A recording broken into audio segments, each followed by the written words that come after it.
1995, I wrote this performance text for National Public Radio, which years later would inspire the film A Day Without Mexicans.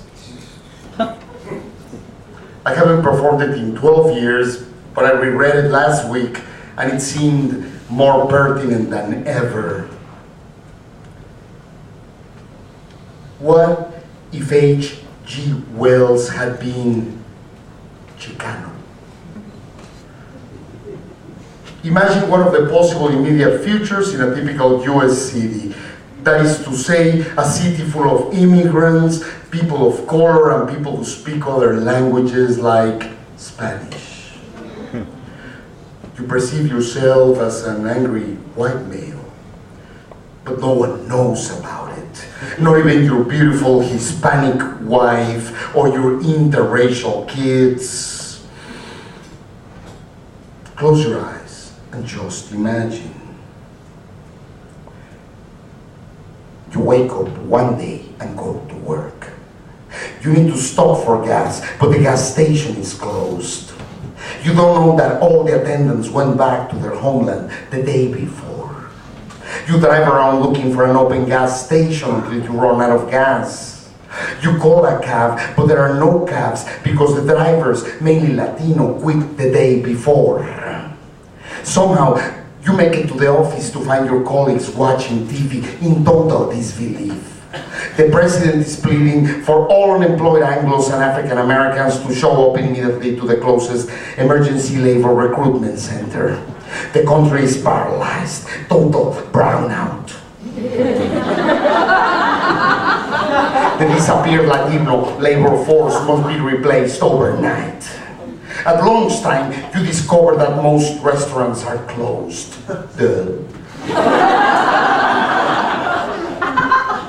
Someone explains to you that the chefs and the waiters were all part of an epic self-deportation program. Since you're fairly apolitical, you still don't quite get it. Many stores and hotels are closed for obvious reasons, and the banks are going crazy all across the country. Millions of Mexicans and other Latinos with their suitcases in hand are lining up at bank counters to withdraw their accounts on their way back to their homelands. You begin to worry about your family. You decide to go home, walking of course, because remember, your car is parked somewhere in the other side of town without gas. Your Hispanic wife is devastated. Most of her relatives chose to go back to the old country. She's also furious because Juan, the gardener, and Maria, the babysitter, are nowhere to be found. She explains she had to stay home to take care of the kids and missed all her work appointments. She even had to take the kids to do the shopping, which Maria normally does. They stood in an eternal line at the supermarket, only to find that there was no fresh produce. According to the supermarket manager, there were no Mexican truckers to deliver it. Your kids are crying because they miss Maria. You go to bed in total perplexity and you dream in Spanish. Or better say, you have a nightmare in Spanish. You see yourself picking fruit under a criminal sun for 10 hours a day. Your hands covered with a monstrous skin disease produced by pesticides. You wake up sweating. Next morning, you turn on the TV. A panicked US president delivers the bad news. Very, very few people responded to his desperate call for workers. The unemployed citizens were clearly not inspired by the idea of working for minimum wage and no benefits. The nation's tourist, construction, garment, and food industries are all in disarray. San Diego, Los Angeles, Santa Barbara, San Jose, San Francisco, Fresno, Phoenix, Tucson, Miami, Santa Fe, Albuquerque, Denver, San Antonio, Houston, Chicago, and a myriad other smaller cities have declared bankruptcy. And so have many national banks. And if these weren't enough, the president concludes, within days, crops across the country will begin to rot because there's simply no one to pick them. Luckily, Mexico has offered to send some emergency food supplies, humanitarian aid, and maybe even some Mexicans. A desperate US president proceeds to beg the remaining aliens to stay. Queridos amigos, queremos que ustedes recapaciten y no abandonen sus trabajos, mans. Les subiremos el salario, les daremos muchos benefits y su tarjeta verde instantánea, por favor. Now, you cool down. It's been a heartache, you know? You sip your delicious coffee from Chiapas and you put your Buena Vista Social Club CD.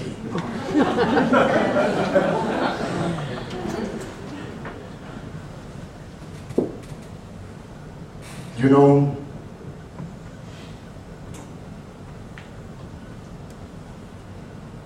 I have been having these very intense debates with nativists in Arizona.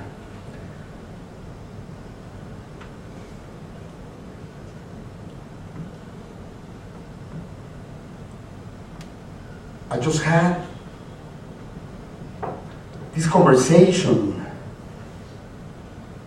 with this rancher in a radio station, and he asked me to provide him with a strong reason why the US should not entirely close its borders with Mexico. And my answer was as follows. You know, to me the problem is not immigration, it is immigration hysteria. Immigration is a byproduct of globalization, and as such, it is irreversible. 1/3 of mankind now lives outside our homeland and away from our original cultural language. His face was blank. The existing nation states are dysfunctional and outdated, and the legal structures that contain them do not respond to the new complexities of the times. His response to my answer was, "Oh, I don't understand the word what you're saying. Fact is that illegally, here illegally. You know how many illegal aliens are here in the US? And I answered him in the same Chicano cool monotone I use when I am getting pissed. Well, it all depends who you ask. An Anglo-sociologist will tell you 11 million. A Chicano activist will answer none. But if you ask a Native American elder, he might say 350 million. And technically, he's right. He didn't understand my argument. He repeated his statement in much louder volume. Fact is that the aliens are here illegally. Illegally. To me, immigration is not a legal issue, but a humanistic and ethical one. No human being is illegal, period. All human beings, with or without documents, belong to humankind, our kind, and if they require our help, we are obliged to provide it. It's called being human, a concept you may find quite alien, foreign in itself. In this context, nationality becomes secondary. Their pain is ours, and so is their fate. What do you mean by that? He asked contentiously. Well, just as I became an immigrant one day, you yourself might become one in the future. We're all potential immigrants, carnal. He looked at me with disgust, and after a long pause, he said, don't give me this carnal shit. You people are determined to destroy our democracy just because we gave you the freedom to do it. What have we done to you? At that point, I realized there was not much space for intellectual negotiation with him. His arguments were strictly emotional. He was fighting for his life, his inner country, his sense of belonging to an imaginary world, a pre-contact white America that never was. He was the real alien, lost in a multiracial foreign planet where border culture and hybridity are the norm and Spanglish is lingua franca. I felt compassion for him. I tried once more to engage him in a serious dialogue. You know, sir, in response to your question of what have we done to you, immigration to the U.S. is a direct result of the economic and political behavior of the U.S. toward other countries. We are here precisely because you were there. Most immigrants, including myself, are unconsciously searching for the source of our despair. And I think I found it. Just now, located in your historical amnesia, it's a pleasure to meet you. I stood up and offered him my right hand. He rejected it. He was visibly afraid of my accent, my brown skin, my eyeliner.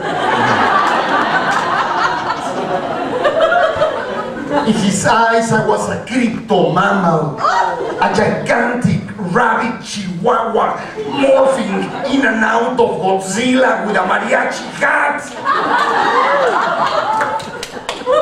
He left the radio studio even more convinced that we were the source of all the social and economic ills of his USA, a country I have never been to.